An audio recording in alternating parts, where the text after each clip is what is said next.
Hey, guess what, everybody? Go listen to the Break It Down show. And now, the Break It Down show with John and Pete. Hey everybody, thanks for listening to the Break It Down show. Today we're going to be recording at the Hatchery Press. It's a place where young and emerging screenwriters come to work on their craft. And today I'm looking at Hilliard. What's up, y'all? Yeah, Uncle Hill. Hill dog? Yeah, the Hill dog. And so Hilliard is Kevin Robinson from Kev Hates Hip Hop. It's his uncle. I am. But you guys aren't that far apart in age, right? Well, actually he's 30. I'm going to be 45, so it's about 15 years. It's pretty far. Yeah. But definitely a younger uncle. Definitely. Yeah, because he said he kind of identified with you, and you were sort of like a big brother, as opposed to maybe like an uncle. Hilliard's here. Hilliard is also a screenwriter, and we're going to break it down today and talk to him about what he's done. Now, you covered a lot of stuff, and I loved your show with Nick Betancourt. Love Nick Betancourt. I know. Yeah. He's one of our favorites for sure. He's fantastic.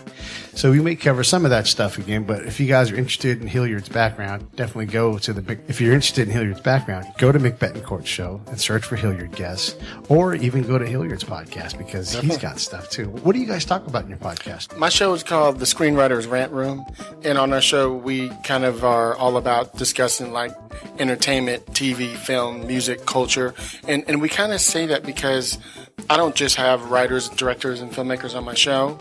Sometimes I have choreographers on the show. It's usually entertainment based, right? Musicians on the, I have a bunch of different people, but it's really about how does your job tie into what we do. Okay. Like I just had a guest on the show who is a former U.S. pilot. Okay. For the military. Okay. The one who just left, you just saw a pretty black girl. Okay, yeah. And Linnell White. What's up, Linnell? Hey, Linnell. And she's now, she was a writer on Army Wives. She's just finished Z Nation. And we were talking about how one of the things that I really like to teach, I think is really, really important. What did you used to do in your life that makes it easier for you to write now? Oh, okay. You know what I mean? Yeah. And the fact that she was a former pilot, she traveled around the world and, has flown diplomats and all these other things. I'm like, see, listening as somebody who plans to be a showrunner, I'm like, this girl could work in almost any room.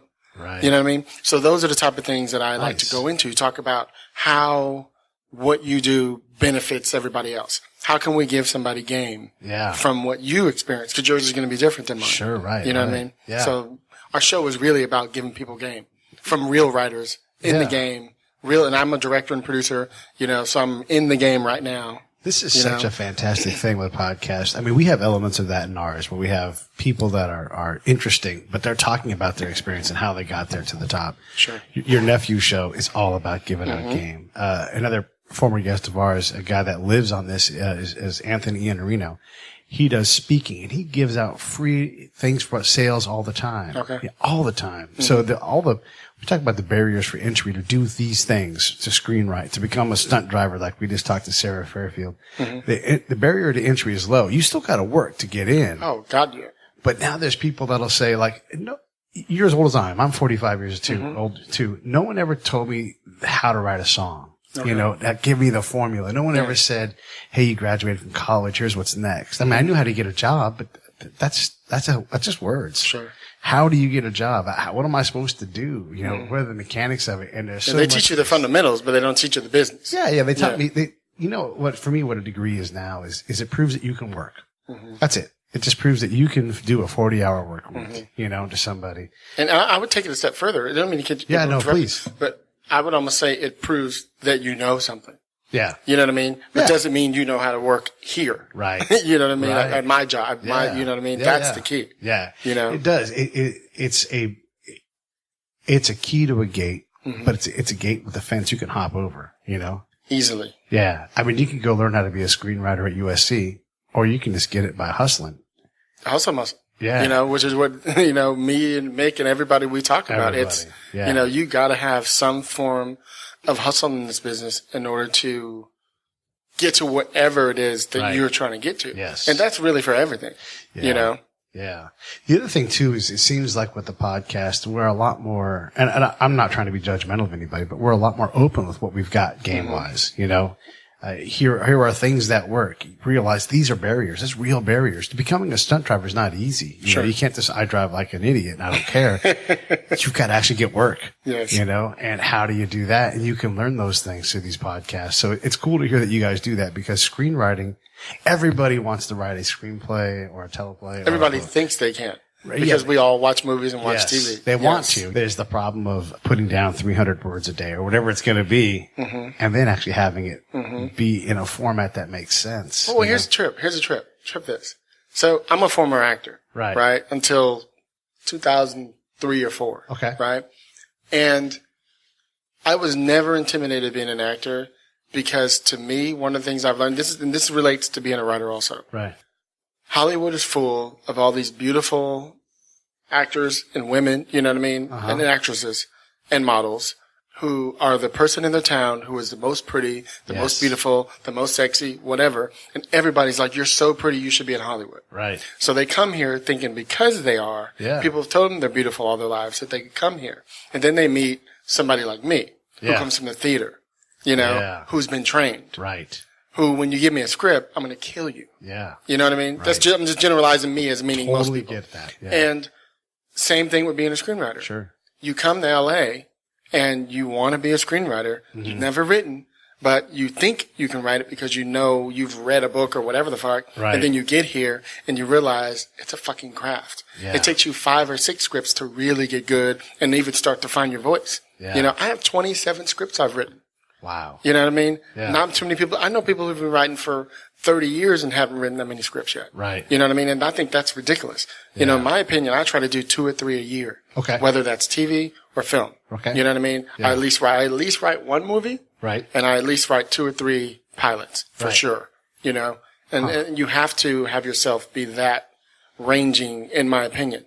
I want to come back to that and ask you some details about that. But there's so many things to talk to you about. So the same thing is true, oddly enough, for DC, but they say DC's for smart people that, you know, aren't pretty. And so they go there and they do the same thing, but it's the same thing. People come, they're like, well, I got my degree at Georgetown. I've been in international relations. Where have you been? What have you done?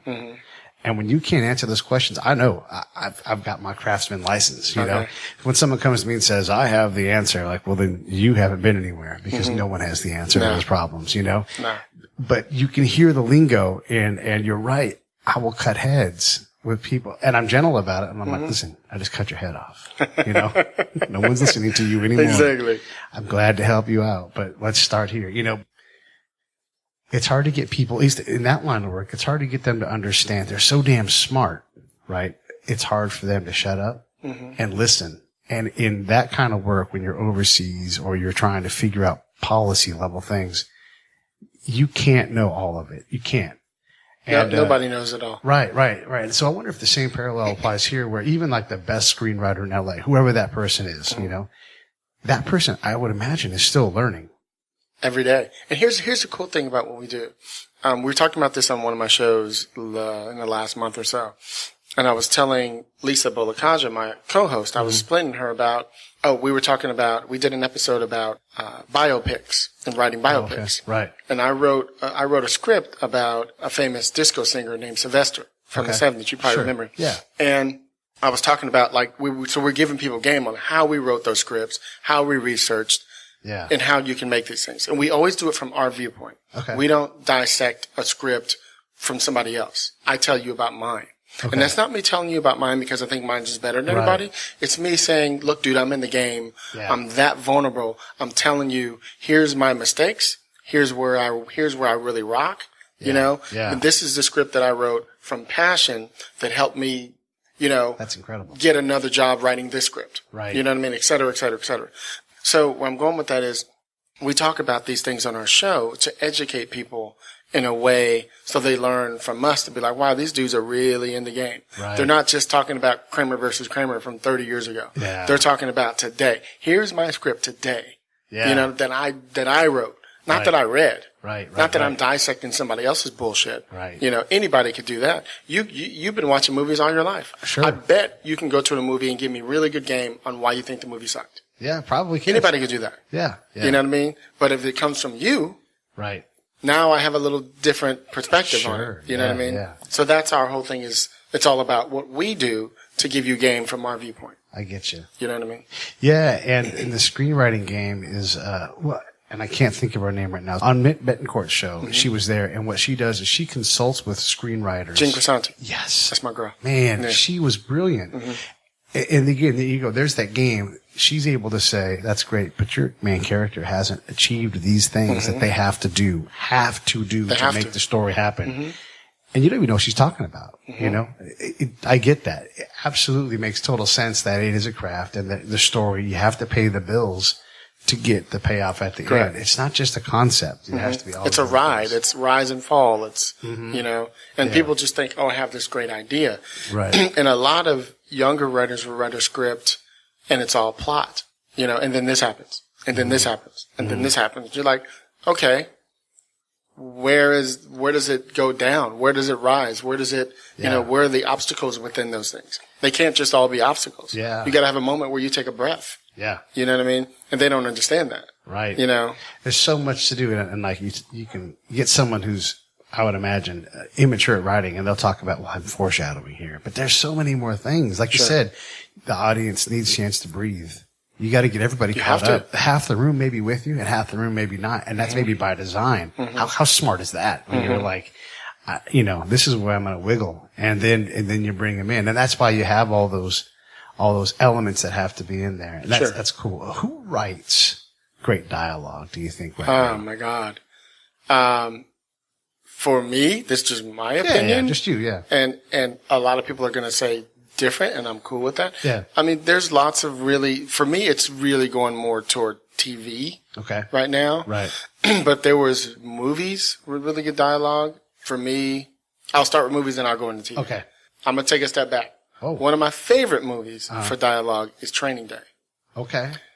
You read the script and you watch the film. It's just the way he wrote these stories. Of course, Quentin Tarantino is one of the geniuses of dialogue, you know, which I agree to that he is. Right.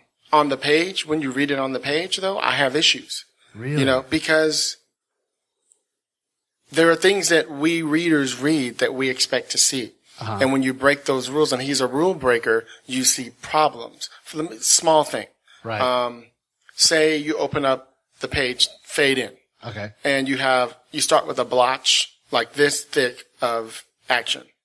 Right? No dialogue, just action. Right. And that means, so when I'm showing them audiences like a big, I don't know, 8 lines of black. Yeah. Right? And in the screenwriting thing is you want less black. Okay.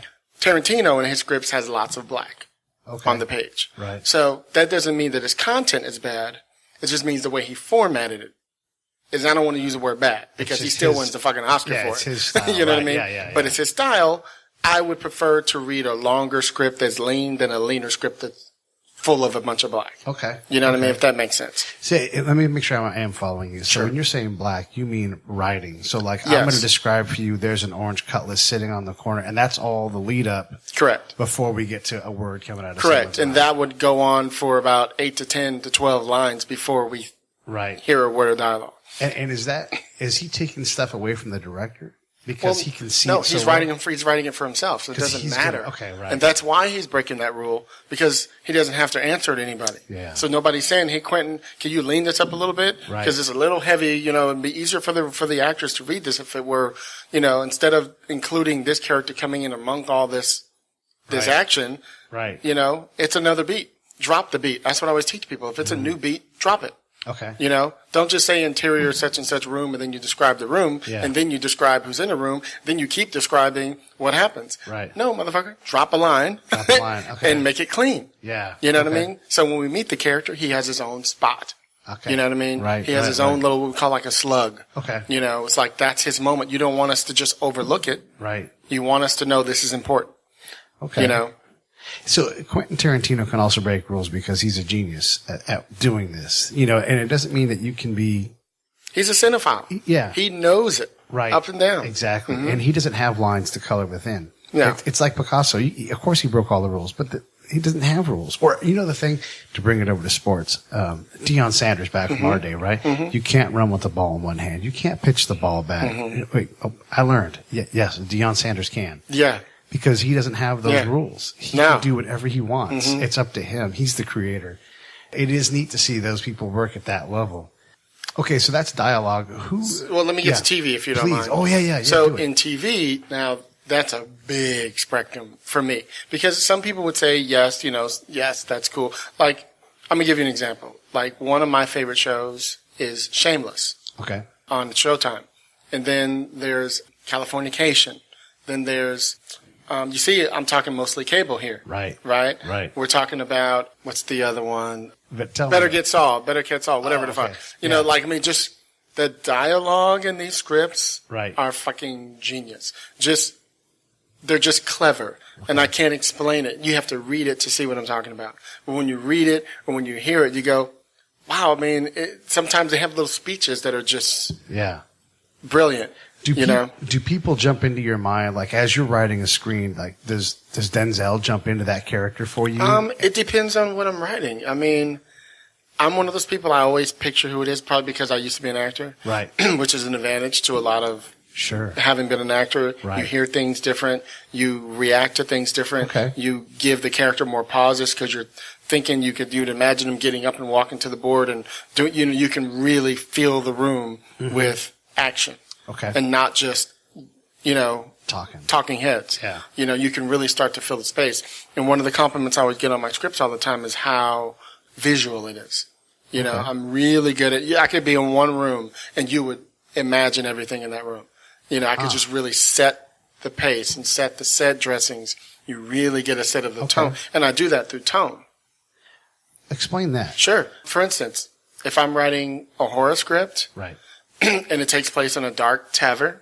Right. In the middle of fucking nowhere. Yeah. Then I'm really setting up the tone of that world. And it starts with fade in, a dark tunnel. Yeah. Boom. Yeah. It's cloudy. Yeah. But not just cloudy, velvet, dark. You know what I mean? Right. You're really using the verbs and adjectives to really set the tone. Right. Okay. You know what I mean? If it's a comedy, you immediately open up on something that shows you the lightness. I get you. You know what I mean? Yeah. You like, for instance, you give it a visual. I always give a visual that's moving. Something is moving. You always start on something moving with action. Okay. So if it's a comedy, it could be, you start to see this car zooming down the road, only to realize the car is wobbling. You know what I mean? Yeah, you immediately get the tone. Yeah. You see what I mean? So there's just little things you can do to show, and I always try to show curiosity is my favorite thing that I always teach everybody. Where, for instance, I always give this example of here's the perfect way to show curiosity. You open up, fade in, it's a dark room, all of a sudden you hear, and somebody comes out the dark, and they're in the tub. Yeah. They come out and they're soaking wet, full of blood. Right. Okay. They get up and they're looking around. They're in a place they don't know. Right. You're curious. Who is this person? What's going on? Why are they there? Right. You see what I mean? Yeah. So those are ways to show curiosity. And then they get up and they're naked. Where's their clothes? Oh. See, I keep asking questions. Right. And I keep making you ask a question. Sure. You know what I mean? And there's little hooks. But it's all tension. Yeah. And it's all curiosity. Yeah. So for me, I almost 9 times out of 10 will start a script on curiosity. How can I come in where the audience is like, well, who is this person? Yeah. Well, why do they do? Well, doesn't he have a wife? I love it. Or whatever. And then he turns over and it's a dude there. You know what I mean? I'm just giving you little hooks. I love it. It's incredible how many things tie together. Because one of the things I do is I interview people. I'm talking to some sheikh or some village elder, and I'm trying to find ways to get them to talk. And the first things that come out of their mouth are bullshit. Sure. Because, they're not sure what to make of me. They don't trust me. They're not going to trust me. Probably not for 5-6 months. But I give them questions that they have to answer. Okay. And like, I'm trying to think of one off the top of my head right now, and I'm having trouble thinking of it. But like, you're from East Palo Alto. Like, if I said something to you, I read your show with Mick Betancourt. You talked about breakdancing. And if I asked you your opinion on Turbo, and if you thought you were a better dancer or not, you have to answer that question. You have to. Yes. And then you have to get deep back into your mind, because that was 35 years ago. And now I got you in that different place, and now I can guide you. And I think you're going for the same kind of thing. Yeah. Okay. Yeah, I just try to loosen up, because here's what I found out, and everybody's interview process and their way to do it is totally them. Sure. My whole thing is, if you hear me on my show, I introduce the show with fucking energy.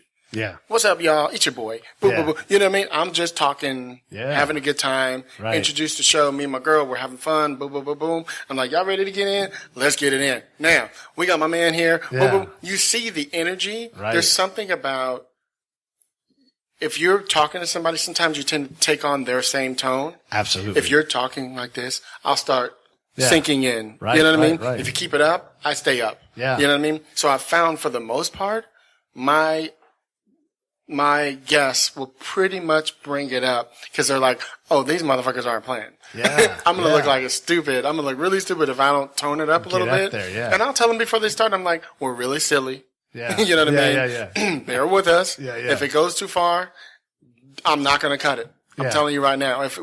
To me, and that's just my thing. Yeah. Everybody does their shows differently. Sure, yeah, right. And I always tell everybody, I'm not going to edit this thing. Right. So if you say some shit you didn't want to say, that's on you. That's on you. It's on you. Because to me, how am I going to say it's raw and unfiltered if I Filter cut it. something? Yeah, right. You know Right. what I mean? And I'm the type of dude, I didn't go to college. You know Right. what I mean? I've been in a couple, writing programs and shit like that because I wrote a script that got me in. Right. But, I didn't graduate from high school. Right. So my whole thing is, I used to think I had to have something to prove Yeah. to people. And now I've learned, because now I know who I am, I'm in my 40s. I'm like, I live a comfortable life. I have a great life. I mean, I've been with my partner for 14 years. I'm a gay man. I mean, I'm really cool with who I am. Yeah. I don't want to be anybody else. Right, right, You know what I right. mean? It took me a long time to get to this place. Sure. And I'm very set in who I am, in my ways. I don't know where the fuck I was going with that. Oh, but my guests who come on the show, and I tell them, I tell them what's going to happen. Right. We're going to do this. I'm going to introduce the show, and I'm going to introduce you, and we're just going to go. And I don't sit there like you. I don't feel like you sitting there with all these questions you have prepared for me. We're having a conversation. Yeah, we're having a You know back what I mean? and forth. Yeah. We're just going in. Yeah. You know what I mean? And you might start talking about the last thing I was thinking we were going to talk about at the top, and I'll just go ahead, keep Yeah. talking. I do have one question it's saved cool. here in my reminder. Go Right? ahead. That's no. I don't need to ask it right now. It's for later on, and I right. may not even use it. But that's just to remind me to go back to the mechanics of writing a script. That's Okay, why no problem. But anyhow, that's great stuff. And you talk about tone, and I know that you've got music in your background. And actually, Mm-hmm. it's just the crazy thing. So, a kid that grows up in at the time one of the worst neighborhoods in the nation. Yeah. At one point, number one, Number 3. number 3 for murder. Yeah. Mm-hmm. I remember being number 1, but anyhow, either way, hard. It might have been. Hard I place, just remember yeah. it being called number 3. Yeah, yeah. Either way, it was hard. It was them, DC, Detroit, Yeah. and so you grew up in this hard ass place, and I grew up almost diagonally across the bay from you. Now, where you from? Where you? Benicia. Oh, okay. So yeah. all the way across Yeah. on the other side, Yeah. but still a punk rock kid, You know me. Yeah. And it just, all those things resonated with me. The mod thing. I never was full on like in the mod side of things, but I definitely identify with it. My friends did. Everybody But picked we're their very similar. I always try to explain that to people. I always tell people some of my best friends at the time were Nazi skinheads, and people are like, "What?" Yeah. And I'm trying to explain to them Yeah. that during that time in particular, in the 80s, I'm talking the early mid 80s, Right. when I was really in it, and I still was going my scooters and shit. Yeah. But in the early mid 80s, we all congregated at the Varsity. You probably remember the Varsity. One motherfucking place. Yeah. Where all the odd people hung out at. Sure. So if you were gonna be a Nazi skinhead, a punk rocker, a death rocker, a new wave dude, Right. mod, Whatever. suede head, Yeah. whatever the fuck you were gonna be, Yeah. you only had one place to go. Yeah. Around Palo Alto in particular. Right. And so even in San Francisco, you go to the Batcave. You know what I mean? Yeah. Whatever it is. There's And you places. go to San Jose, you go to One Step Beyond. Right. Whatever it is. So there were places where we would congregate if you were an outsider. Right. And quite frankly, as cool as we thought we were outsiders. For sure. You know what I mean? Yeah, It's a small subculture. Yeah, it it's is. not very big to be in that. You know what I mean? Yeah. So, okay. So you've got this musical past. How does that affect your songwriting? And you said One Step Beyond, and I forgot about the club. But as I was thinking about this question, I think about that saxophone entry into the song. That's a great way to break into a scene in my head, I mean, that creates tension. Music has all of those elements in it. Like I'm going to use minor chords or sharp chords to get a dark feeling, a light feeling, whatever it's going to be. How much does music influence what you do? Music is probably just as important as the idea. Okay. If that makes any sense. Now, not all writers have this philosophy. I've noticed it myself, my friend Paul Guillot from The Librarians, one of the co-EPs on that. We in particular, Lisa, my co-host, we have this thing where sometimes we can't even write until you have that playlist of what it is. Okay. And I was giving an example earlier of setting the tone. Okay. Music, to me, helps me set the tone. Sure. Whether it be light, whether it be dark, whether it be funny, whether it be whatever, their music can keep you in that moment. Right. So a lot of people write to silence. I don't understand it. That's just me. Yeah. Because to me, there's something about the music that I play that keeps my mind in the right space and tone. Right. So if I feel like I'm stuck, you know what I mean? But I'm writing something dark, like I was just explaining to you earlier. Yeah. And I'll fucking play something from Morrissey or some weird, yeah. You know what I mean? Some obscure Susie and the Banshees or some shit. Right. I'm like, ooh. Yeah. Now what if, you know what I mean? Because that tone is there.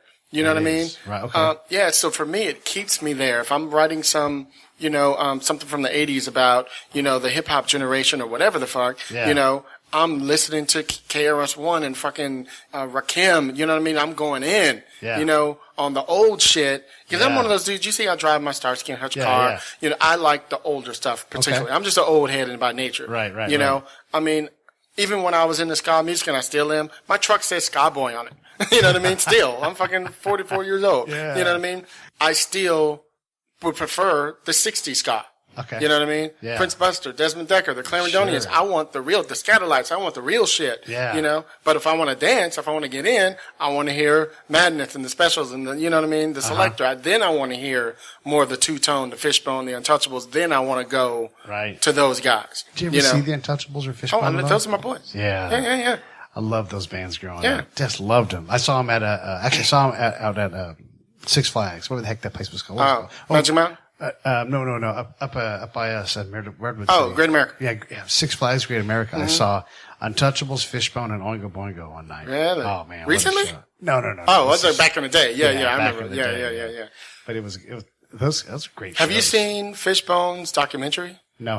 Everyday Sunshine? You got to fucking watch it. All right. Here's the trip. And I know we haven't gotten into my, whole background of who I am. We'll get there. But Trip, on the Mick Betancourt show, I was talking about how I came from the breakdancing, gang member thing into hanging around the punk rock mod rude boy scene, right? Right. And in that movie, it is almost identical to how it happened to me. Really? And I went to the premiere with Angelo and Norwood and all those guys, and I was sitting there in the seat bawling because that's crazy. Even now, I just it just takes me there. Yeah. I remember. It makes my eyes well. You know what I mean? I just remember being one of those young cats coming from the gang area to starting to hang around these mod punk rock dudes. They took a band, and grew it. We became six brothers, dressing all 60s styled, riding scooters, going to all these shows, getting into big fights. You know what I mean? It became that thing, and that's what happened to them, but they were on the stage. We were going to see Fishbone. Yeah. You know what I mean? And we'd be in the back in the mosh pit knocking white dudes out. Yeah. You know what I mean? It would be like that type of shit, Yeah. So it was an interesting, What do you think about Paul Weller? Paul Weller's badass. Yeah. Yeah. I wish that guy had more of a presence out here. Mm-hmm. I mean, I don't know, you can't be bigger than him in Great Britain. Can't be bigger. He's as big as Paul McCartney. Yeah. But out here, he's like a sir. I think you call him sir. You know what I mean? Yeah, he's some of night, like the night that a night. Yeah. Mm-hmm. But he barely plays over here, and when he does, he just hits the East Coast, and it's a shame. I'd love to interview him because it's easy for them to just jump right into New York. You know, a couple hours away or whatever. Right. Mm-hmm. Yeah, absolutely. Okay, so let me get back to when you're writing a script, the mechanics of it. What does that equal in terms of like you go to the gym, you know what you're going to do. Sure. And it's very similar for something like this. Like I need to go in, and this is how much work I have to. At least that's how I approach things. I have to break this into a manageable piece. I may stay longer. I may cut out early. Sure. But this is the mark that I'm going for. Do you have something like that? Yeah. Screenwriting is, or should be, regimented to some extent. Okay. It is a job. Right. Right? First and foremost.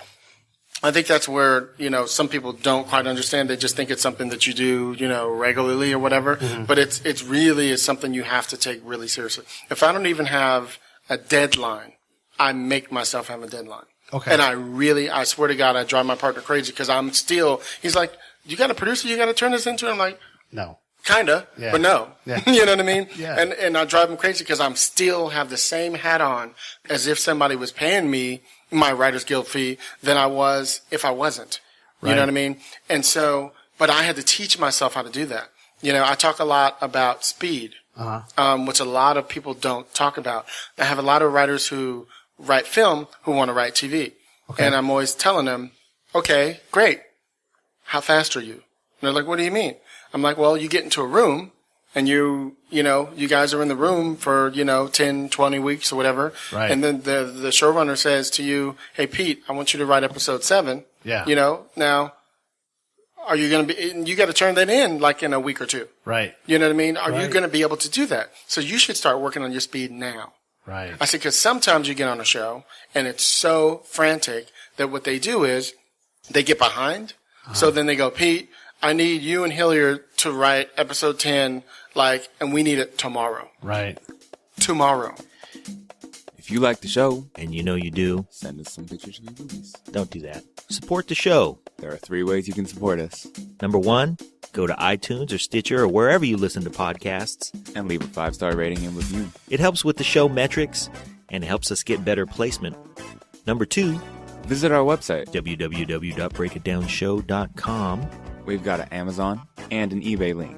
Same Amazon, same eBay, you know and love, but they give us a little kickback when you get to their site from ours. And number 3, leave comments about the shows that you like. We want to know what you think, how you feel. Tell us how to make the show better. We greatly appreciate it. Now back to the show. We like boobies.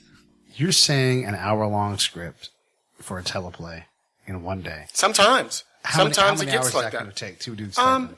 All day. You're probably there for 14 hours. Yeah. You know what I mean? If not more than that. Yeah. And then sometimes the good thing is on a TV show, you get to go home and write. Or you go to your office. Most shows have offices now for the writers and stuff. Okay. But a lot of people will take it home and just be at home for 7 days, or 10 days or whatever, however long they have. Here's the cool thing. What people don't understand is in the room, for the most part, people are working on you see you have all your boards all up. It's all beated out, what we call, meaning all the storylines or all the beats. And then you take from the beats, you go home and you write an outline. It's usually detailed 7 to 15 pages depending on the show. Right. And in that outline, and then you turn it back in, and then that outline everybody goes through it again. You fix the outline again. So you really are literally cutting and pasting that outline into your script. Right. And adding dialogue. Are you saying that each beat has its own unique outline? No, each beat has its own moment. Has its own moment. Okay, Yes. so there's an overriding outline. Yeah, for instance. And the beats live within that. For instance, we're doing The Walking Dead. Okay. Right? This episode is about Michonne taking over because Rick is not doing his thing. Right. So first scene, Michonne and Rick get into it. Right. Second beat, Michonne does such. You see what I mean? Yeah. Those are the beats. And then when you get to the outline, now you spell it all out. Okay. Now we're in the outline. So you wrote that line where Michonne tells Rick, I'm taking over. So now you got to write that scene out. All prose, hardly any dialogue. Right. Because if you write dialogue, you're kind of cheap. Okay. So what I always suggest to people is, in the outline, like if I'm writing a line of dialogue, it's usually a button. And a button is like that last, fuck you line. Yeah. And then Michonne finally says, fuck you to Rick, and she storms out. Right. You know what I Okay. mean? That I might write.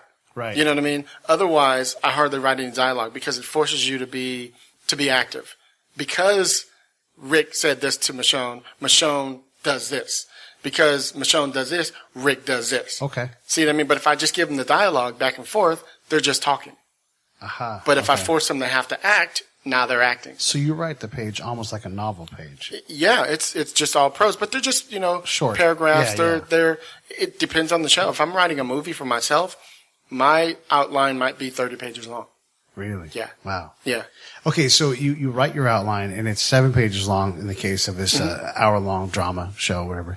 And then you've also got to account for your storyline B, your storyline C, and maybe even... That's all in there. It's all in there? Yeah, Okay. yeah. how do you know where those characters are supposed to be in episode 7? I think it depends on the show. Because like I said, when you're in the room, you have it all on the board, so you already know episode 7 is going to be about Michonne taking over, for instance, right? In episode 8, Rick comes back. Okay. Right? So you got to take this ride with her. Remember, everybody in the room is working on it. It's not just one writer working on that. Now, you go off and write the script. And sometimes, if you're like a staff writer, they'll pin you with maybe a co-EP, and the two of you guys will go write it so you could start to learn how to write it. And sometimes, like, you'll write act 1, they'll write act 2, you'll do 3, they'll do 4. It depends on the show. Sure. You write these 2 acts, I'll write these 4 acts. Whatever it is. Some shows are like, I trust you. Go ahead and write it. If you don't like it, then I'll just take it as a showrunner and I'll just completely rewrite it. Right. Which happens a lot. How much license do you have with the bigger elements of not that episode story, but of that season story? Like, let's say, the 2 main characters kiss. Even if it's just an accident. Like, everybody's, you were like, back when Moonlighting was on, and they're waiting for David and Maddie to kiss. And then like, you would never be able to do that. Right. Because that's the gimmick of the show. The gimmick of the show is to not have them kiss. And they had like one episode I remember when everybody else kissed, like, but them. Like, they were like fucking with us on purpose, And so those are fun. That's what made that show fun. But there's things like that. But as a writer, do you have the license to go that far to say, let's have them accidentally kiss, or let's have everybody else kiss but them? No, because your job on a show as a writer is to be there for your showrunner. Okay. Your job is to make their lives easier. Right. So you're in support of them. Yeah, the showrunner, his job, and he has a lot of them, besides overseeing the show and overseeing the room and all these other things, is to make sure that we are maintaining the voice of the show that he wrote, or he or she wrote. Will you take like a 30-second thing and just tell our audience who doesn't know what a showrunner is? Will you explain what a showrunner is? Sure. A showrunner is, on a TV show, he or she is the one who runs the show. They usually run the writer's room. They oversee they manage the whole show in production from script to screen. Right. The cool thing is in television, they are the one in power. Okay. Over the producers, over the directors. Really? Yeah. That's why in TV, that's why all the TV directors, the movie directors are trying to move the TV so they can get more power. Because in movies, I'm sorry, reverse, forgive me. In film writers are trying to move in the TV because they have more power. In film, you write a script, you sell it, you're done. For the most part. Unless you're, John August or Craig Mazin or some big writer. Yeah. You know what I mean? Those guys are like, hey, we need you on the set. Yeah. And then they got to pay their fee to be on the set. And then they got to give them a trailer. And they got to, you know what I mean? They got things they got to do. But for the most part, you write a script and you're kind of gone. You know what I mean? Yeah. So that's why you move to TV, because in TV, you write the script and then you get to, sometimes run the show, sometimes. Sure. Or they bring in some, Jeff Melvoin, some big showrunner, to help you run the show. They oversee and guide you and help you to keep the vision of the show you were trying to write. I get you. You know what I mean? I hope I explained that right. I think because there's lots of things that they do, if that makes sense. Right. Yeah. What's the showrunner credited as in the credits? It says showrunner. I want to say executive producer. Okay, executive producer. Yeah. Are those people writers typically? Yeah. Well, so they graduate? It depends on the show. Most of the time, the executive producer, showrunner on a show is somebody who is in the writer's room. Okay. However, a lot of shows will have somebody who's like a co-EP, or sometimes you'll have partners who are showrunners, and one's more technical and the other one's more creative, and that happens a lot. So one of them is out on the set, making sure that everything is running right, that they're hiring the crews and, hiring the director to make sure that the show maintains a certain look. Right. And then he'll come into the room and, whatever. But then the other guy is maintaining the scripts. I gotcha. In the room and all that other stuff. So that happens a lot too, Okay. So let me back up. So writing has to be regimented, and you're saying, I think so. Yeah. It's a muscle. What is a regular day? Like for me or for writing? I'm gonna get in, get my reps, and get out for you. Okay. I get up in the morning. 8:30. Yeah. Not early, not late, but I go to bed about 1 or 2. So I get up, take a shower, feed the dogs, all of the bullshit. Right. And then I go to the gym. Okay. And then I go back, take a shower, and I go back to the office, and I'm there. I usually try to write from about 12 to about 6 or 7. Wow. Okay. Yeah. And my office is my friend's house. He's got this kick-ass house. So he's got this cool little dog. So I usually take the dog on a long, 30-minute walk as soon as I get there. And I'm thinking about what I'm going to be writing the entire day. Right. What was I working on yesterday? Like right now, I'm in the post on a pilot and on a documentary. Okay. The documentary I directed and produced, and the pilot I executive produced. So I'm looking at footage right now, giving notes to the editors. So most of my time right now is sitting in front of the computer, reviewing shots and trying to figure out, at 1 minute and 30 seconds, maybe you could add this little moment where, yada, yada, yada. So anyway, so I go for a long walk, and then I come home and I always sit and stretch for a minute. Okay. Because I'm getting my body right to be able to sit in front of that computer. People don't think about that. They just think, I just sit and I just start going. And I'm like, great. That's whatever works for you. Right. Absolutely. I'm telling you what works for me. I have to have my mind in a place to where I don't even hardly look up until I realize I got to pee really bad. Right. You know what I mean? I forgot. I had to pee 2 hours ago. Yeah. But I keep going because I'm like, I got to get to this place where I can write, okay, end of Act 2. Right. You know what I mean? Yeah. Or I try to get to a place where, I need to get to the end of this scene. I try to get to the end of something. Right. Before I make a choice to get up. And the other secret that I do, and this is just my thing, everybody has their way. Right. My other little secret that I do is I don't go on the internet. Oh, yeah. I turn my phone on silent. Right. Unfortunately, we have Apple computers now, so you keep seeing that somebody's texting you or whatever pops. I'm sure I can get rid of that. I don't know how to do it, so I haven't done it yet. Yeah. but you limit your distractions. I limit my distractions, and one of your distractions is the fucking internet. Yeah. Right. You don't have time to be on Twitter and Facebook seeing what the fuck is going on. Right. When that should be your time to write. Yeah. Now, if you need to take a break from it for 10 minutes, the problem is you don't give yourself a time frame. Right. So you just keep going. You know what I mean? And I've learned that that's what happens. So I haven't done that for years. I will sit there at my computer and I will write. One last little secret. This is the last thing I'll leave you with. When I sit with my computer, if you ever stand behind me, when I'm working on a script, I have an outline up and I have a current script up. Okay. Or one is minimized, the vice versa. Right. And I'll write some lines in my outline and I'll stop for a second and I'll get a little stuck. And I'll go, and I'll click right over to my script. And because I was just working on something that inspired me or whatever, I'll go back and read a page or two back. And I'll be like, oh, okay. And then I'll keep going. Okay. And then I'll stop and I'll be like, I got hit another bump. Yeah. And then I'll go back to my outline. So I'm constantly moving back and forth. And you know what it's doing? It keeps moving me forward. Yeah. You know what I mean? So I have an outline for something else I'm working on. Right. And a script for something else I'm working on. Right. So I'm 2 ahead. Yeah. Of you. Right. Absolutely. You see what I mean? Yeah. That's my plan. Yeah. This is a game. It is a game. This is some serious game. Yeah. And this is serious business. This is like, I'm dealing with working up against, like I said, John August and these guys who are freaking educated. Yeah. I didn't go to school. Right. You know what I mean? So I got to be better than that. Yeah. You know what I mean? And the only way to be better than that is to keep fucking doing it. Right. And to keep learning, to keep reading, to keep, Sure. So that's, if that makes any sense. That makes total sense. I get that. And you're in the shop, and if you're carving on a violin or whatever it's going to be, it's not going to get done. Sure. If you're fucking around on the internet, if you're not constantly trying to work toward it, if you're building 3 things at once, that can be crazy. But sometimes you do have to step away. Like I know, I'll be doing an odd job, like a handyman thing. I'll be painting a wall. And I can look at that wall and think it's painted. If I come back here 10 minutes later, I'm like, who the fuck painted this wall?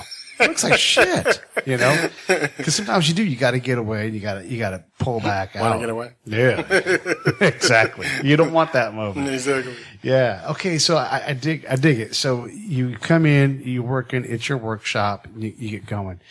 Let's back up a little bit more. And I know this isn't sequential, but I don't give a fuck about that. Yeah. So, okay, there you are, a kid who doesn't graduate from high school. You do get a GED. You're from EPA. You're supposed to be all these things. You're not any of them. Yeah.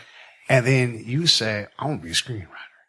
Well, it didn't quite come like that. Remember, I was an actor too. Yeah, right. So while I was still breakdancing, I was doing theater. Okay. You know, I just so happened, the same way it happened that I met the mod guys is the same way it happened. And I know you guys don't know the story. Listen to McBedcourt. Yeah. The same way that it happened that I met the mod guys is the same way I walked into a theater and needed to use the bathroom. Uh-huh. And I walked into the Professional Children's Theater in Palo Alto. Okay. And they were having auditions. And I you walked said, in the "What the door, hell?" asking to use the bathroom. They're like, "Oh, you here to audition?" I was like, "What's that?" Yeah. And they're like, "Oh, we're doing this musical called Free to Be You and Me. Yeah. All you got to do is sing and dance." I was like, "That's it? That's it? Like, I've been doing that. That's what I do." That's what I You know what I do. mean? That's easy. Yeah. We were doing routines. Yeah, right. You know what I mean? Yeah. So they get up there and they're doing this children's choreography. I'm like, this is 1 step, 2 step, 2 step, 3 step. I'm like, you got to be kidding me. Yeah. This is Yeah. it? I'm adding spins and shit. And they're like, oh, he's in the front. You know what I mean? Front row. Yeah, I already knew how to do a pirouette. I didn't even know I knew how to do a pirouette. I just could do it. Yeah. You know what I mean? Right. I could see it and just copy it. I didn't know what it was. I just knew that I could do it. Yeah. You know what I mean? So anyway, that's how I got into the children's theater. And I forgot what the question you were asking now, why I went back on that. Yeah, how did you become a screenwriter? I wasn't sure, but here's the thing. Everybody in my neighborhood, even though I was hanging around all the white dudes listening to ska music, there's still something about rap and hip hop that was out. Everybody was writing rhymes. Yeah. So I was always toying with writing. Mine was more like spoken word, metaphors. Motherfuckers be like, wondering what the sky feels. And you know what I mean? I was doing that, but I didn't even know that I was doing poetry. Sure. That's just how it came out of me. Okay. Right? And it was always a story Okay. in there somehow. So when I moved to LA in 1996 to become an actor, Right. you know, which is all I thought I was going to be. Right. And I was sitting in the trailer on a movie with a big movie star.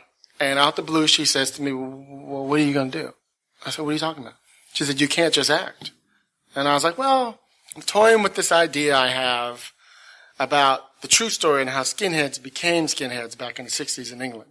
Okay. Not the Nazi skinheads, the original reggae skinheads. Okay. People don't even know it. It was called skinhead reggae before it was called anything else. Okay. You know what I mean? People Yeah. keep forgetting the shit. Yeah. You know, they just keep thinking Nazi Oh, it's just skinheads. They don't history. even realize. Yeah. Anyway, so I start telling her this story Yeah. about, it's kind of like, if you ever see Quadrophenia, Okay. I wanted to take Jimmy's character and I was like, Jimmy's cool. Fuck Jimmy. Yeah. I was the ace face in my neighborhood anyway. So Okay. I was in love with Sting. Okay. I was like, I want to take Sting's character and go home with Sting. Okay. What happened to Sting? What if Sting's character became the godfather of skinhead? Because that's what happened. They went from mods to skinheads. Right. And I went, that would make a really interesting story. What if Yeah. he's in love with a black girl who introduced him to the reggae music? And he was trying to be a DJ. He becomes like the godfather or the Wolfman Jack of England. Right. You know, and almost is kind of like a Forrest Gump, where he just happened to be at the right Okay. place and things happen. Yeah. You know, they get in a fight at a football match and then it starts spreading around. You know, all of a sudden in England people start fighting. You know, he's the result of everything that happens. Huh. You know what I mean? Yeah. That script ended up going to Sundance and I made it to like the top 20 Wow. on one draft, which was amazing to me. It took me about a year to write that script. And my mentor, who's a huge producer and director in town, I sat down with him and I was like, wow, I'm on this list now. What happens is you get into some of these big competitions, there's a list that goes out to the industry telling people, hey, these people made it to the quarters, the semis, the finals, or whatever. And so all of a sudden I'm getting calls from Lionsgate, Paramount, and all these other big companies. So I sit down with my mentor, I'm like, well, what should I do? And he's like, what do you think you should do? And he was testing me, Yeah. which is what I do now with other young writers. I'm like, what do Yeah. you think you should do? Because Yeah. I want them to think about it, right? I don't want to give them the answer. Yeah. I want them to figure it out. I'll give them the answer, but I want them to just work it out of themselves. Right. So they feel like they did it. Okay. Not, oh, Uncle Hilliard just gave it to me. Right. You know what I mean? Yeah. No, motherfucker, work for it. Yeah. Right? Right. Then you're going to appreciate it. Trust me. Yeah. Right? Yeah, you So got to long- do this yourself a little bit. Right? Exactly. Yeah. So he said, if I were you, here's what I would do. Okay. Here's the question he asked me. He says, how do you feel about the script? And I said, well, honestly, I think it's good. I think it's different. I think it only did really, really well because people had never seen the story before. It was Okay. so unique, Right. you know? And he said, then if I were you, I probably wouldn't send it to anybody. And I tell that story to people today. They're like, what? You didn't send it to Lionsgate and Paramount and all these other people? And I said, you know, I take a step back now, and I'm glad that I didn't. Because they would have seen the flaws in that script. Okay. You know what I mean? Yeah. I mean, sure, maybe it would have gotten a door open or two because people just appreciated the story. And they're like, who's this guy who wrote this thing? Maybe we could bring him in for this. Mm-hmm. That happens all the time. But it really wasn't ready. Okay. You know what I mean? Yeah. So he suggested take 2 years, Hilliard, and fucking learn from everybody you can. Yeah. So that's what I did. Truby, McKee, all the big top gurus out there, Carl Iglesias, Jack Epps, all these guys. And I started finding my voice by listening to what they were doing, by reading scripts, by studying my butt off. Yeah. I probably read in 2 years about 600-700 scripts. Wow. I'm not kidding. Yeah. When I focus on a day. something, I get into it. You know what I mean? That's just who I am. And I talk to writers all the time. I'm like, dude, you should read at least 2 or 3 scripts a week. They're like, how many? I'm like, you don't want this. Yeah. Because now you're going up against people like me. Yeah. You know what I mean? And I'm not playing. And that doesn't mean that I'm some badass dude. I'm just telling you the type of dude. This is what it takes. I hustle. Yeah. You know what I mean? Yeah. I'm trying to get up there so I could be running my own show. Right. You know what I mean? So when I get there, I'm going to be ready for that shit. Yeah. So that's what I did for like 2 years. And then I eventually rewrote that script. And guess what I did this time? I gave it a contemporary feel. Oh, nice. Okay. I said, what if it took place today? Yeah. What if he was a DJ in L.A.? Remember we used to have Live 105? Sure, yeah. Like at a new wave station. Okay. And the hip-hop guys come and take over the station and want to get rid of the old guy. Right. So they fire him. Right. So his wife shows up, who's like Whoopi Goldberg, and she holds him hostage and forces him to hear the story and how he became who he became. Because without cats like that, there wouldn't be black music on the radio. Right. You know what I mean? So we go back in time. You know what I mean? And we keep coming back and forth, and learning the story and how he became who he became. It's like a series of flashbacks. Correct. Okay. You know what I mean? But it's badass, Yeah. And now I feel good about that script. It's been optioned a couple of times at a couple of big companies in England. It hasn't been done yet. Right. But I know it's going to be done eventually. You're waiting for Guy Ritchie to call up and say, let's do He's this. the guy I wanted from day one. Yeah, that's the guy you want That's for that the one. story. Former skinhead himself. He can do that story. He knows the deal. He knows. That's fantastic. That shot of what it takes to do it, because nothing that we do that we want to do, it's one thing to believe your passion. It's another thing to understand the work that goes into it. And if you're not going to read 2 scripts a day, that's fine. Yeah, you don't have to. But that was just my way. But you're going to do something, and it's going to require you to make sacrifices because there's no room, especially in LA. There's no room to. Well, let me tell you something. Around. You hear about writer's block. Right. Myself and a bunch of my other friends, we don't believe in writer's block.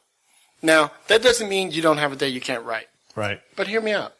Here's what Hilliard does. This doesn't mean I'm better than anybody. Right. I'm just telling you what I do, to keep writer's block from being a real thing. Okay. So say I have a day, I just cannot fucking write today. Hilliard turns on a podcast and gets inspired by somebody else. Yeah. I don't want to hear a podcast. Hilliard picks up a script. Right. I don't want to read a script. I watch a movie. I don't want to watch a movie. I watch a TV show. I'm doing something that moves me out of it. Right. And what I found is, my favorite, I write a lot of different genres. That's just who I am. I'm an independent writer and filmmaker. Right. You know what I mean? You can't label me yet. Okay. Right? Which is cool. Yeah. Right? I work. Now, however, you get into the system, you're going to have to do what you have to do. Now, I got a bunch of things right now that's going to put me in the system and, we'll see. Yeah. One's a comedy and one's a fucking thriller. You know what I mean? Yeah. We'll see. My whole thing is, fuck having writer's block. If you have a day that you can't write, read. If you can't read, watch. Right. If you can't watch, listen. Yeah. See what I mean? Those are the 3 things that I believe in. Could you just go and walk? Oh, whatever works for you. Right. You know what I mean? Yeah. I'm just saying, but how long are you walking? It don't take all day to go on a fucking walk. No. You still got to get some work done. Still gotta get what work about done. the work? Yeah. You know what I mean? People always say, when I can't write, I just, go to the beach or whatever. I'm like, motherfucker, how long are you at the beach? How long are you at the beach? Right. When is the work getting done, though? Yeah. Now I'm not saying you need to write every day. Right. I'm not saying that. But there's no reason why driving to the beach you can't turn on, Screenwriter's Rant Room. Y'all know what I'm saying? Yeah. Got to plug that shit. Got to. You know what I mean? But there's no reason why you can't do absolutely. that while you're going. So you're still stimulating your brain with something. Yeah. Right? Now for me there are a couple of movies that I can watch that will take me from a slightly depressed mode, which I'm never depressed, I'm just giving you an example, to, God damn it, I can write the next Oscar movie. All right. Let me give you the example. Let me hear You're gonna crack up when I tell you the I'm movies. ready. Too. I'm smiling. You're gonna be already. like, really? Yeah. Here's the example. If I turn on the first sequence, which is about the first 10 to 15 minutes of a movie, The first sequence to Dawn of the Dead. Okay. People are going to laugh. I don't give a fuck. It's my shit. Yeah. Right? Dawn of the Dead, the new one with Ving Rhames and Mekhi Phifer, came out about 7-8 years ago, whatever. There's something about the sequences and the way that the movie moves that it just goes on a ride. And then, boom, they're at the mall. I mean, it is bad ass to me. The other one is 30 Days of Night. Okay. The first moment leading up to the vampires all getting there, and then boom, the vampires are there. And now Josh Hartnett's got to deal with it. Yeah. It is bad ass. And whenever I watch it, now there's probably 900 other movies that do the same thing and could take you there. For me, those are the ones for me. You know, it's on the page, so you read the scripts, and they do the same thing. And it's like just on the page. And so for me, curiosity is in right at the beginning. Who are these vampires getting off this boat? Yeah. Who is this dude heading to the jail cell? Yeah. Who, right? It has all those elements in there. Who is this nurse and, you know, who just shows up at her house and looks like a regular day? They wake up the next day and the fucking house has turned over. You know what I mean? Yeah. Curiosity is there, right? So for me, those are the type of things that I'm trying to achieve. So when I watch those, I light up. And I'm like, I can write anything. Right. So Yes. for me, fuck writer's block. Find that thing that makes you do that. That's great advice. You see what I mean? Yeah. I know, like, there's certain movies that I'll use to change my attitude for sure. Mm-hmm. Like, if I feel like, woe is me and I'm down, and I tend towards depression when I'm not right. Okay. I'll put in Less Than Zero. Oh, And then I realize Brilliant. I'm not Robert Downey Jr.'s character. That guy is fucked, you know? So my shit ain't that bad, you know? And then, I don't know why, but, Perfect World with, Kevin Costner and that little kid. He kind of kidnaps this kid and he goes around and Clint Eastwood's in it and so is Laura Dern. Anyhow, that movie just inspires me. I don't know why, but it moves me to go, I can do something else, you know? But see, that's how powerful movies and music is. Exactly. You know what I mean? You can hear a song. For instance, I'm working on this documentary right now about this really, really popular band from the 60s called the New Dimensions. Okay. And they were a surf band that made instrumental surf music. They used to open up for the Beach Boys and all these other people. Sure. They were like 12 to 14 years old. Whoa. So they were almost like 5 years too young to really make it. Right. Well, they're coming back in the studio 50 years later to make a new album. No kidding. Right. Yeah. One of them was one of the biggest producers in the world named Michael Lloyd. Okay. And he's behind Dirty Dancing and all these other big movies. Right. The other one with Jimmy Greenspoon created Three Dog Night. He just passed like a month ago. Right. And so we're doing a documentary about this group. Well, one of them is this guy named Craig Nuttycombe, is like a folk singer. Okay. So he still tours and whatever. So when we interviewed him, he sung this song called Time. That is the most beautiful folk song you ever heard in your life. Right. So at the end of, right now we're putting together the trailer for it. I heard the song, I was going through the footage and I went, we need a moment in the trailer that's emotional. We need to show Jimmy's face where everybody's like, oh my God, I remember Jimmy Greenspoon. He's a rock god. You know what I mean? Yeah. So if we show his face and hear this song, that is the time to do it. It kind of occurred to me in that way. And I'm always thinking musically, what's the song that works for this moment? Right. Now, you may not ever get that song in a script you're writing, but there's no reason not to think about it because it'll keep you moving. It'll keep you wanting to, you know, to hit those moments. It's such a powerful thing. Have you seen The Wrecking Crew? Of course. Matter of fact, some of the guys are in it. Yeah, what he was able to do, because those songs mean something. If this song didn't, the next one did. And they were so good, they were so compelling that you end up crying at the end of the movie. You see the picture of his dad, and you find out it's really his dad walking away. It was done very well, and I'm trying to do something on that level, you know, to make it look just as good. We're going to be interviewing a lot of the same people. Yeah. You know, I got all these huge stars set up. We're supposed to be interviewing, you know, for the movie. I'm looking forward to it. Yeah. Yeah. So what else are you doing? What's coming up that we need to talk about? So the next thing I have is, I just produced a pilot called Faux Show. It's a comedy, and it stars Kim Coles, Tiffany Haddish, Ben Patrick Johnson, and it was written and directed by Scotch Ellis Lauren. Okay. And his partner his husband is Todd Holland, who's behind Malcolm in the Middle and The Larry Sanders Show and a bunch of shows like that. It'll be probably out by the end of the month. Okay. We'll see. We're going to hit some networks and see if we can sell it. And if we can't, we might just go to the web, you know, because we have a big enough following with some of the people who are in it that we could blast the internet and probably do really well. Really? Yeah. Yeah, that's a totally different way to approach the whole thing. You can lower the bar of entry for production. You're like, here, Here it is. Yeah. And you may not make any money that tryout, but that's going to get people's attention. Yeah, I mean, and that's the risk that you take. You know, I mean, we made it for, you know, a really decent price. You know, I put together a really good team, and it looks really expensive. It looks like a real sitcom. We shot it on stage with 3 or 4 cameras. I mean, it looks fucking amazing. And the thing that's incredible about that, it's sort of like a degree where you're like, you're proving that you know how to do work. Mm-hmm. I'm proving that I know how to do this. Mm-hmm. And someone's going to say, why don't we have this guy doing this for us already? And exactly. It's if you can pull it off, then it's a brilliant move. Exactly. You know? And see, there's all kind of ways into the system. Mm-hmm. And I've always thought that, I mean, I've been in the independent world for a long time, and, you know, I've been working for a long time, and it's been okay for me. You know, I've done good. You know, I won't say I've done great. Right. But great to you and great to me are 2 different things. I only say that in the respect of maybe you haven't heard of some of the things I've done. Yeah. You know what I mean? Not to the fact that I've done the work.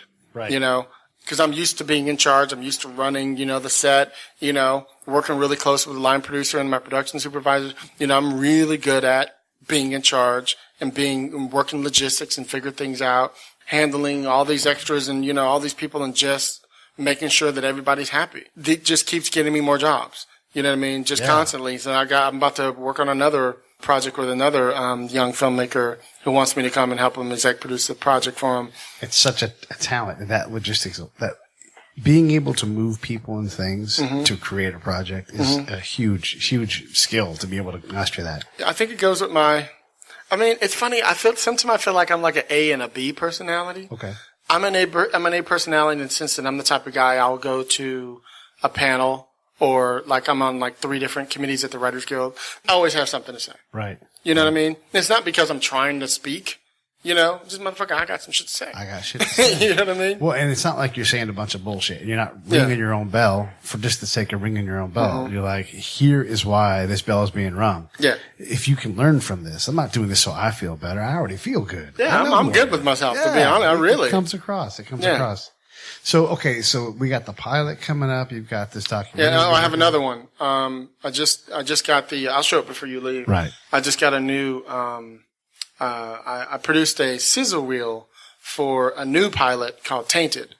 We shot it in Seattle over 9 days last year. And it's a supernatural, about 6 kids with like superhuman powers that kind of all bond together to fight this evil spirit. And it's badass. All right. It's badass. So we're going to try to hit the CW and some other networks with. So, okay, you, at 96, you say, I'm going to move here. Shortly after that, you say, I'm going to become a screenwriter. When did you realize, no shit, I can really do this and make a living? That's a good question.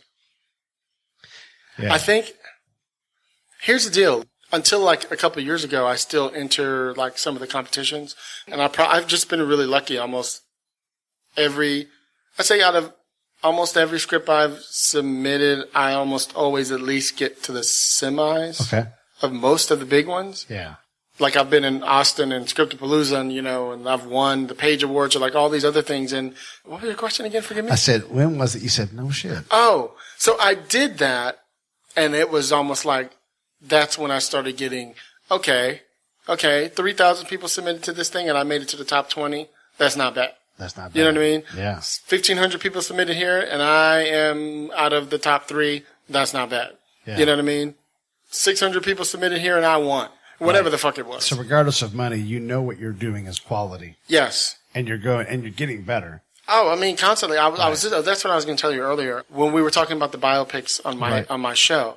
I was explaining to her about how when I was writing my Sylvester script, about how I wrote it like 4 or 5 years ago. Well, I'm 4 or 5 years later. Right. Guess what I did? I went back, looked at the script, and went, that's not how I write anymore. Yeah. I got to change this thing. So I almost rewrote the whole fucker. That's crazy. Because my voice is different now. It's different. It's better. It's way better now. You know what I mean? Yeah. So that's what I always tell people. When you go through a day where you can't write or, you're just stuck on whatever, pull out your script from 3 years ago and add the new you to it. Do some work to it. You know what I mean? You didn't sell it yet, so it doesn't mean you can't fucking touch it. Yeah. You know what I mean? Right. Give it that new spin. Give it that new voice. All the new tricks you've learned, how to get into action and how to get in and out of scenes, how to make dialogue pop. You know what I mean? The things you learned over the last 2 or 3 years since you wrote it. So that's my thing. All right. Well, let me wrap this up then. So you've got your multiple projects there, a lot on the burner. You've got the podcast. Plug the podcast one more time for us. My show is called Hilliard. It's actually called Hilliard Guess's Screenwriter's Rant Room. Okay. I used to be on a previous network. We decided to keep the name. We decided to brand my name. Okay. Since I have all these projects going on, it might be better. Yeah. So it's actually Hilliard Guess's Screenwriter's Rant Room. Okay. I just have a habit of just saying Screenwriter's Rant Room because it sounds a little... Stitcher and all those things? Stitcher, everything. Here's the thing. I'm actually kind of bad at it. Like, we probably have over, 40,000 listeners all over the world, which I'm sure you do too. Yeah. And all I do is tweet it and put it on Facebook. I don't have a website. Yeah. I don't have time. Yeah. You know what I mean? We could probably have tons more. Yeah. You know what I mean? So I'm just proud that people tune in to see there's some realness here. Yeah. We're giving them game. We always say we keep it 100. We've changed it. Now we say we keep it 2015. We're just trying to make sense out of we need to be bigger than that. Yeah. You know what I mean? Yeah. So we're doing whatever the year is now. All right. So you're keeping it 2015 and you're on Twitter. We're on Twitter. You can find me on Twitter. That's what I like to call it. Twitter. At Hilliard Guess. Or you can follow the show at Screenwriters RR. Or you can hit us at screenwritersrantroom@gmail.com. And I'm on Facebook and Instagram and all that bullshit. Just like that. And I will tell you, Hilliard is a great guy. So if you got a question, hit him with it because I'm sure he'll be able to respond to you. Yes, sir. Well, thank you very much. Thanks for having me, Pete. Yeah. Appreciate it.